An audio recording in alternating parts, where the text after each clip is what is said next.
Biologically अगर हम देखें तो जो फीमेल का जो मकसद था इसकी क्रिएशन का, फीमेल जेंडर को क्यों बनाया गया, इसको बनाने का मकसद ये था कि वो एग पैदा करे और इस एग के बनने की वजह से स्पर्म और एग की यूनियन होगी और आगे एक बच्चा पैदा होगा। तो किसी भी नस्ल या स्पीशीज की बका के लिए फीमेल जेंडर का होना भी जरूरी था, क्योंकि यूनिसेक्सुअलिटी में फीमेल के पास फीमेल सेक्स ऑर्गन होंगे और मेल के पास मेल ऑर्गन होंगे। और इस लिहाज से अगर हम देखें तो बहुत ही हैरान कुन किस्म की इंफॉर्मेशन आपको ये मिलेंगी कि मेल का काम है स्पर्म बनाना और फीमेल का काम है एग बनाना। और मेल स्पर्म बनाना स्टार्ट ही करता है एट पबर्टी, जवानी से। लेकिन आप फीमेल को देखेंगे तो ये एग बनाना स्टार्ट कर देगी जब फीमेल पैदा ही नहीं हुई। फीमेल अपनी मां की कोख, जिसको हम यूट्रस कहेंगे, उसके अंदर मौजूद है, अभी उसकी डेवलपमेंट जारी है। तो फीमेल में एग बनने का प्रोसेस वहां से शुरू हो जाता है। तो ये जो प्रोसेस ऑफ ओजेनेसिस है फीमेल में, ये बिफोर बर्थ स्टार्ट हो चुका होता है। लेकिन एक और इंटरेस्टिंग बात ये है कि फीमेल में अगर फर्टिलाइजेशन ना हो, यानी फीमेल का अगर मेल के साथ मिलाप ना हो, तो कभी भी उसमें मियोसिस कंप्लीट नहीं होगी और कभी भी उसमें मैच्योर एग पैदा नहीं होगा, जिसको हम ओवम कहते हैं, वो पैदा नहीं होगा। तो ये सारी इंटरेस्टिंग इंफॉर्मेशन हम डिस्कस करेंगे आज की वीडियो में। अब जो फीमेल है, इसमें जो प्रोसेस ऑफ ओजनेसिस है, what is oogenesis? Whole process of formation of egg is called oogenesis. ये प्रोसेस ऑफ ओजनेसिस किस में होगा? जिस ऑर्गन में होगा उसको कहते हैं ओवरी। और एक और इंटरेस्टिंग इंफॉर्मेशन ये है कि फीमेल में ओवरी तो होती हैं दो, लेकिन एक मंथ में यानी वन मेंस्ट्रुअल साइकिल में कोई एक ही ओवरी फंक्शनल होगी, यानी कोई एक ही ओवरी एग बना रही होगी, दूसरी ओवरी उस वक्त नॉन फंक्शनल होती है।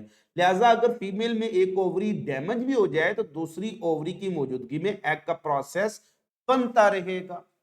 इस लिहाज से अगर हम देखें तो फीमेल में एग कहां बन रहा है? विद इन द ओवरी बन रहा है। दूसरी सरप्राइजिंग इंफॉर्मेशन ये है कि एक फीमेल एक पूरे मंथ में एक ही एग पैदा करती है, एक से ज्यादा एग पैदा नहीं करती यूजुअल केस में। नॉर्मल केस में एक से ज्यादा एग पैदा नहीं होता, बहुत एक्सेप्शनल केसेस में एक से ज्यादा एग पैदा होते हैं। लेकिन अगर मेल को देखें तो मेल मिलियंस ऑफ स्पर्म पैदा करता है और इन मिलियंस ऑफ स्पर्म में से फैसला किया जाता है कि कोई एक स्पर्म ही जो सबसे एक्टिव होगा, वायबल होगा, वो एग से मिलेगा और एक जायगोट बनेगा। तो आप की जो पैदाइश है वो one among billions of sperm है, ज्यादा यू आर वेरी स्पेशल। के बाद अब ओवरी में जो वन एग पैदा होगा ये सबसे बेस्ट होगा और वो पहले से ही बेस्ट। एज अ फीमेल में परफेक्शन देखें आप कि मेल तो मिलियंस ऑफ स्पर्म बनाता है और उनमें से स्पर्म ने फैसला करना है कि कौन सा एक्टिव है, यानी उनको आपस में दौड़ धूप लगी रहेगी स्पर्म की कि जो सबसे बेस्ट होगा वो मिलेगा।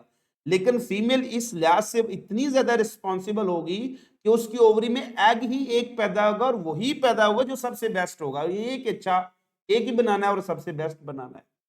अब हम इस प्रोसेस को डिटेल में डिस्कस करते हैं कि ओवरी की वॉल में अभी फीमेल क्या है? बिफोर बर्थ है, यानी फीमेल की पैदाइश ही नहीं हुई है, वो अपनी मां की पेट में यूट्रस में है और शी बेबी की फॉर्म में, वो बेबी की फॉर्म में मौजूद है, जिसका जेंडर क्या होगा? फीमेल होगा, जिसको शी बेबी कह सकते।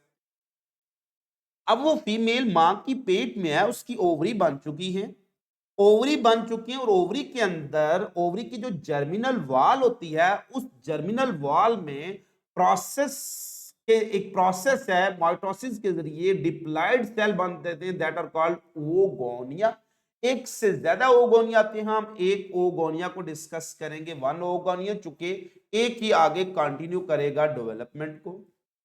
ये काम बिफोर बर्थ हो चुका है कि ओवरी के अंदर डिप्लॉयड रिप्रोडक्टिव सेल बन चुके होते हैं, जर्म लाइन सेल कह सकते हैं इनको, ओगोनिया बन चुके होते हैं। और फीमेल में ओगोनिया की तादाद फिक्स होती है, कोई 4 लाख के करीब, या डिफरेंट बुक्स में इसकी वैल्यू डिफरेंट होती है। एक fix number of oogonia before birth female अपनी ओवरी में बना चुकी। इस लिहाज से अगर आप देखें तो फीमेल आर मोर रिस्पॉन्सिबल कि वो बिफोर बर्थ ही अपना एग बनाने का काम शुरू कर देती हैं, क्योंकि उनको पता है कि वो उनकी क्रिएशन इस मकसद के लिए है कि उन्होंने एग बनाने हैं और मेल ने स्पर्म बनानी है और इससे नस्ल इंसानी चलती रहेगी। अब ये जो ओगोनियम होते हैं, अब फीमेल ज्यादा प्रोटेक्टिव होती है। पेरेंटल केयर को आप देखें किस तरह से है, तो फीमेल में पेरेंटल केयर ज्यादा पाई जाती है। तो फीमेल जो अपना एग बनाती है ओगोनिया, इसको भी वो प्रोटेक्ट करके रखती है। तो this oogonium is protected by group of diploid somatic cell that are called follicles. तो ये जो फॉलिकल्स होते हैं ये हमेशा ओगोनिया को क्या करेंगे, सराउंड करके रखेंगे। और what are oogonia? These are group of diploid somatic cell that protect the egg. अब जैसे जैसे ओगोनिया का नाम चेंज होगा, ऐसे ही फॉलिकल का नाम भी बदलता जाएगा। जैसे जैसे ओगोनिया की डेवलपमेंट होगी, एग की फॉर्मेशन, यानी एग आगे नेक्स्ट प्रोसेस में जाएगा, तो फॉलिकल भी अपने नेक्स्ट प्रोसेस में जाएंगे। तो फॉलिकल की डेवलपमेंट को, इस डेवलपमेंट को कहेंगे फॉलिक्यूलोजेनेसिस, जबकि एग की इस डेवलपमेंट को कहेंगे oogenesis। अब होगा क्या कि ये जो फोलिक ओगोनिया होते हैं फीमेल में फिक्स नंबर में मैं बता रहा हूं, फिक्स नंबर में बिफोर बर्थ ओवरी में पैदा हो चुके होते हैं। इन ओगोनिया में होगी माइटोसिस और इससे पहला सेल बनेगा, first cell, primary cell that give rise to formation of egg, that is called primary oocyte। तो ओगोनिया में माइटोसिस होगी और इसके नतीजे में माइटोसिस में चूंकि नंबर ऑफ क्रोमोसोम सिमिलर रहते हैं, तो diploid oogonia is converted into diploid primary oocyte। अब प्राइमरी oocyte, तो उसके जो ओगानियम के अंदर थे group of diploid cell called follicles, तो जैसे ही ओगानियम प्राइमरी oocyte में बदला तो वो फॉलिकल भी किस में कन्वर्ट हो गए, प्राइमोडियल फॉलिकल या प्राइमरी फॉलिकल में बदल गए। तो so oogonium is enclosed in the follicles, जबकि प्राइमरी oocyte is enclosed या protected by diploid somatic cell called as primary follicle। तो ओगानियम प्राइमरी oocyte में बदला किस प्रोसेस के जरिए, माइटोसिस के जरिए। अब हर एक प्राइमरी oocyte में मियोसिस 1 होगी, हर एक प्राइमरी oocyte में मियोसिस 1 होगी, लेकिन ये कंप्लीट नहीं होगी, बार बार प्रोसेस रुक जाएगा। मियोसिस 1 अपने किस स्टेज पर तक चलेगी, प्रोफेज 1 तक चलेगी और पैकेटिन में आकर रुक जाएगी। इसलिए आप देखें पैकेटिन कई सालों तक बाजुकात पड़ी जाती है। तो ज्यादातर फॉलिकल में मियोसिस 1 जल्दी स्टार्ट हो जाती है और वो मियोसिस 1 स्टॉप हो जाती है एट प्रोफेज 1 स्टेज। तो इसका मतलब है कि in female meiosis 1 take place before birth. तो ये सारा काम कब हो रहा है, बिफोर बर्थ। तो मियोसिस 1 फिर अरेस्ट हो जाएगी, यानी रुक जाएगी, कहां पर, एट प्रोफेज 1 स्टेज। यहां से कंसेप्चुअल एमसीक्यूज बन जाता है कि meiosis 1 is arrested eight which stage, prophase 1 stage. In primary meiosis 1 किस में हो रही है, प्राइमरी oocyte में हो रही है। प्राइमरी oocyte कब बनेगा, बिफोर बर्थ बनेगा। तो यहां तक जो भी काम फीमेल में वो बिफोर बर्थ बन चुका होता है। अब फीमेल की दोनों ओवरी में एक लिमिटेड स्टॉक पड़ा होता है, किसका, वो प्राइमरी फॉलिकल का, जिनके अंदर क्या होंगे, प्राइमरी oocyte होंगे, जिनमें अधूरी मियोसिस कुछ स्टेज कहां तक, प्रोफेज 1 तक चली होगी और बाकी रुकी होगी। इसके बाद फीमेल की पैदाइश हो जाती है और फिर फीमेल जब जवान होती है तो मियोसिस 1 दोबारा से स्टार्ट होती है और फिर वो कंप्लीट होती है। तो मियोसिस 1 स्टार्ट कब होती है, बिफोर बर्थ स्टार्ट होगी, और अरेस्ट होगी बिफोर बर्थ, यानी रुक गई किस स्टेज में, प्रोफेज 1 में। दोबारा से मियोसिस कब स्टार्ट होगी, एट प्यूबर्टी स्टार्ट होगी। तो meiosis 1 in primary oocyte restart again at puberty. इसको कौन स्टार्ट करवाएगा, कौन जगाएगा इसको, तो जब फीमेल जवान हो जाती है तो हमने पढ़ा था इसमें कौन सा साइकिल स्टार्ट हो जाता है, मेंस्ट्रुअल साइकिल स्टार्ट हो जाता है। तो मेंस्ट्रुअल साइकिल को स्टार्ट करवाने वाली हार्मोन कौन सी होगी?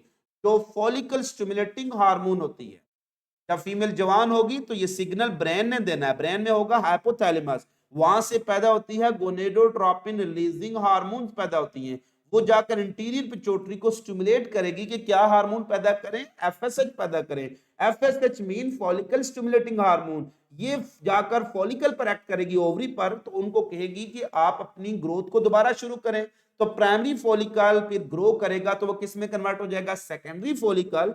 तो साथ ही उसके अंदर जो प्राइमरी ओसाइट है उसमें मियोसिस 1 होती है और इसके नतीजे में 2 सेल बन जाते हैं। अब दोनों सेल में मियोसिस में आपको पता है होती है कैरियोकाइनेसिस और साइटोकाइनेसिस। कैरियोकाइनेसिस जब हुई तो न्यूक्लियस तो 2 बराबर हिस्सों में तकसीम हो गया, यानी डिप्लॉइड न्यूक्लियस किस में कन्वर्ट हो गया? हैप्लॉइड और हैप्लॉइड न्यूक्लियाई में कन्वर्ट हो गया। तो मियोस प्राइमरी ओसाइट में क्या हुई? मियोसिस 1 वो कंप्लीट कब हुई? एट प्यूबर्टी, और उससे 2 सेल बने। 2 सेल में नंबर ऑफ क्रोमोसोम आधे रह जाएंगे यानी हैप्लॉइड हो जाएंगे, लेकिन उनमें साइटोकाइनेसिस इक्वल नहीं होती है, अनइक्वल साइटोकाइनेसिस होगी। तो एक सेल में ज्यादा साइटोप्लाज्म चला जाएगा और दूसरे सेल में कम साइटोप्लाज्म। ये जो कम साइटोप्लाज्म वाला होता है ये फॉलिकल में एक साइड पर पड़ा होता है, इसलिए इसको कहते हैं पोलर बॉडी। क्योंकि ये फर्स्ट टाइम बनी है इसलिए इसको कहते हैं फर्स्ट पोलर बॉडी, है ना। कि ये प्राइमरी ओसाइट किस में पड़ा हुआ था? Primary oocyte group of diploid cell में पड़ा। That group of diploid cell are called follicles. इन फॉलिकल के अंदर क्या था? Primary oocyte. उसमें मियोसिस 1 हुई तो 2 सेल बने, दोनों में न्यूक्लियाई तो बराबर तकसीम हो गया, यानी कैरियोकाइनेसिस तो इक्वल ही, लिहाजा दोनों क्या है? हैप्लॉइड हैं। लेकिन साइटोकाइनेसिस इक्वल नहीं हो तो एक बड़ा सेल बन गया और एक छोटा। छोटा साइड एक एक पोल पर चला जाएगा, एक साइड पर आ जाएगा, तो इसको कहते हैं फर्स्ट पोलर बॉडी। तो meiosis 1 is completed at puberty. Who who start the meiosis 1? FSH, stimulus of FSH।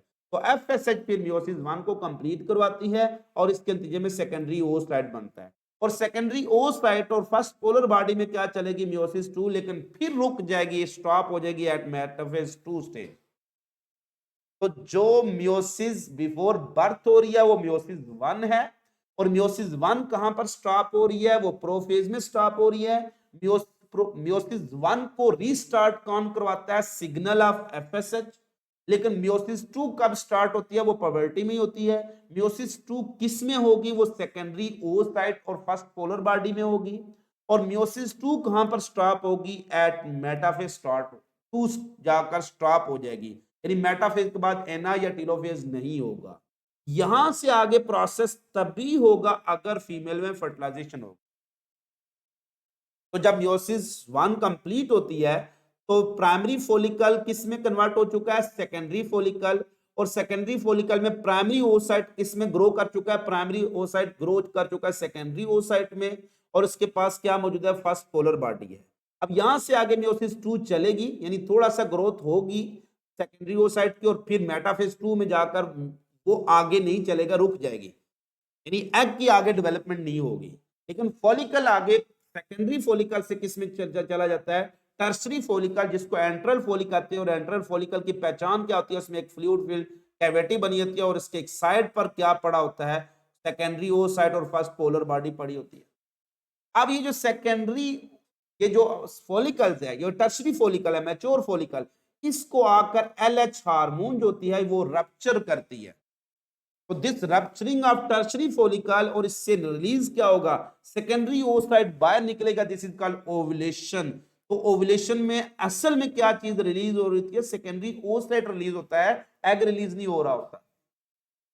तो ओवुलेशन में क्या हुआ? एलएच हार्मोन आई, उसने किसको रप्चर किया? टर्शरी फॉलिकल को रप्चर किया, और उसमें से क्या चीज निकली है? उसमें से सेकेंडरी oocyte निकला है, जो कि अभी मुकम्मल नहीं हुआ, अभी एग नहीं बना हुआ है। अब अगर फीमेल में फर्टिलाइजेशन नहीं होती है तो इसका सेकेंडरी oocyte आगे नहीं कन्वर्ट होगा, यानी इससे आगे प्रोसेस नहीं चलेगा, और सेकेंडरी oocyte फैगोसाइटोस हो जाता है। ओवरी में बहुत से यूट्रस में फैगोसिटिक सेल होते हैं जिसको फैगोसाइटोस कर लेंगे। और बिल फर्ज अगर हम देखें इस अरसे में, जो फर्टिलिटी पीरियड वाली वीडियो देखना, वहां पर मैं बताऊंगा कि ओवुलेशन के 2 दिन के अंदर अगर मेल और फीमेल का इंटरकोर्स हो गया तो तब मैक्सिमम चांसेस हैं कि फर्टिलाइजेशन भी हो और बच्चा भी पैदा हो। इसी जैसी ओव्यूलेशन फीमेल में होगी तो ओव्यूलेशन के 2 दिन के अंदर अगर इंटरकोर्स हो गया और स्पर्म फीमेल बॉडी में शिफ्ट हो गए तो फर्टिलाइजेशन के चांसेस है। और बिलफर्ज अगर फर्टिलाइजेशन हो गई तो फिर क्या होगा? अगर फर्टिलाइजेशन होगी तो क्या होगा? ये स्पर्म जाकर सेकेंडरी ओसाइट को के साथ फ्यूज करेगा। तो जैसे स्पर्म सेकेंडरी ओसाइट की मेम्ब्रेन को रप्चर करता है तो ये सिग्नल मिलता है सेकेंडरी ओसाइट को कि वो क्या कंप्लीट करें, वो अपनी मियोसिस 2 कंप्लीट करें। तो जैसे ही वो मियोसिस 2 कंप्लीट होगी तो वो सेकेंडरी ओसाइट किस में कन्वर्ट होगा? आफ्टर फर्टिलाइजेशन वो ओवम में कन्वर्ट हो जाएगा, उसको क्या कहेंगे? ओवम। और फिर एक अनइक्वल साइटोकाइनेसिस से एक और छोटा सा सेल बनेगा जिसमें वो थोड़ा सा साइटोप्लाज्म होगा, उसको कहते हैं फर्स्ट पोलर बॉडी उसको कहेंगे। लेकिन ये चूंकि सेकंड टाइम बन रही है इसलिए इसको कहते हैं सेकंड पोलर बॉडी। और साथ ही फर्स्ट पोलर बॉडी में भी क्या होती है? मियोसिस 2 कंप्लीट होती है तो वो भी इस एक से 2 पोलर बॉडी बनेंगे, that are called second polar. जैसा ओवरऑल कितनी पोलर बॉडी बनी है? 3 बनी है। तो एक सेकंड पोलर बॉडी है वो सेकेंडरी ओसाइट से बनी है और 2 सेकंड पोलर बॉडी किससे बनती है? फर्स्ट पोलर बॉडी से बनती है।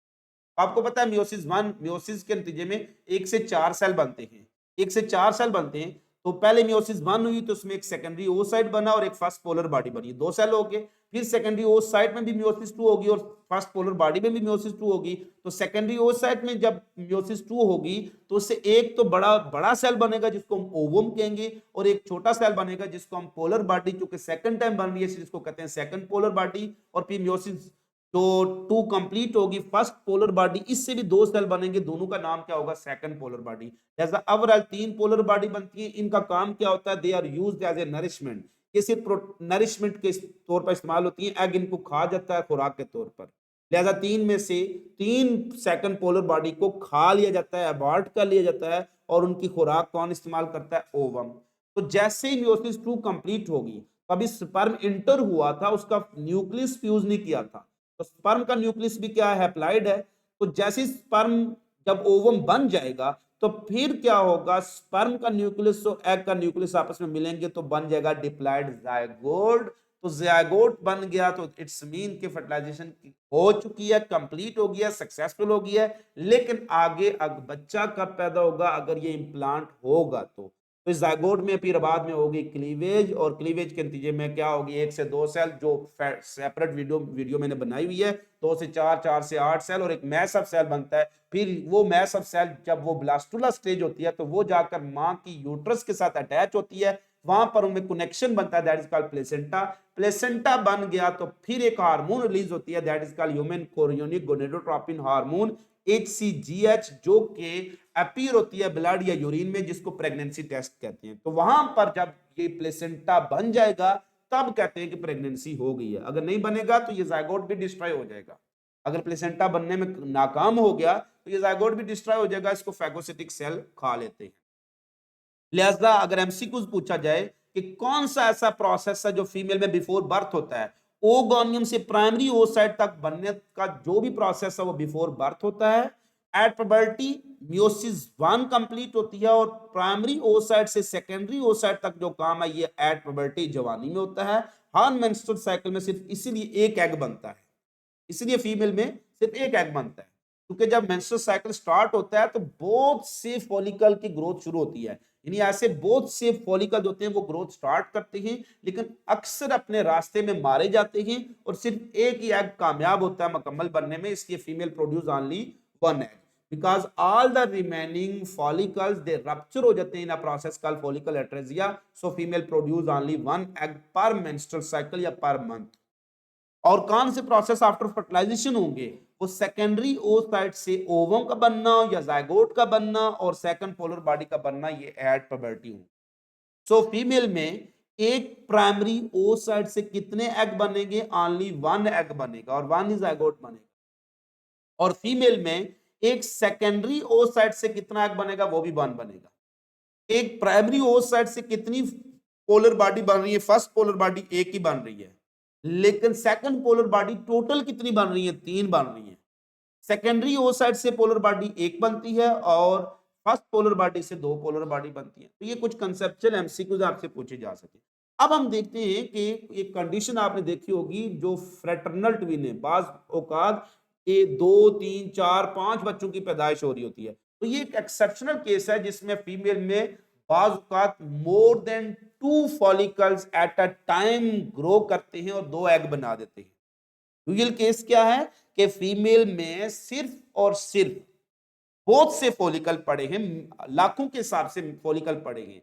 जब एफएसएच का सिग्नल आता है तो सिर्फ कुछ फॉलिकल ही वो सिग्नल रिसीव करते हैं, तो वो अपनी ग्रोथ आगे स्टार्ट करते हैं। यानी ये जो ओजेनेसिस का प्रोसेस है कुछ फॉलिकल में स्टार्ट होता है, लेकिन जो ज्यादा फास्ट होता है वो अपनी ग्रोथ जल्दी मुकम्मल कर लेता है। तो जब वो जल्दी मुकम्मल कर लेता है तो एफएसएच की प्रोडक्शन को बंद करवा देता है। तो जो पुराने पीछे रह जाने वाले फॉलिकल हैं उनको एफएसएच का सिग्नल नहीं मिलता है, तो वो फिर रास्ते में ही मर जाते हैं।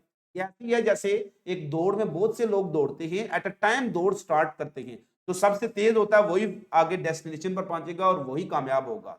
जब वो डेस्टिनेशन पर पहुंच जाएगा, समझ लें कि जब वो पहुंच जाएगा तो बाद में दौड़ खत्म कर दी जाएगी कि एक बंदा जिसने जीतना था वो जीत गया, तो बाकी जो पीछे रह जाते हैं वो एब्सेंस ऑफ एफएसएच की वजह से मर जाते हैं। क्योंकि फॉलिक ये जो ओजेनेसिस का प्रोसेस है इसको कंप्लीट करने में एफएसएच का बड़ा इंपॉर्टेंट रोल है। तो जब एक फॉलिकल मुकम्मल मैच्योर हो चुका होगा और उसकी ओवुलेशन हो जाती है तो फॉलिकल तो रप्चर हो गया। जब फॉलिकल रप्चर हो जाएगा तो वो एफएसएच बनना बंद हो जाएगी, तो जो पीछे रह जाने वाले फॉलिकल हैं उनकी डेथ हो जाती है, जिसको फॉलिकल एट्रेसिया कहते हैं।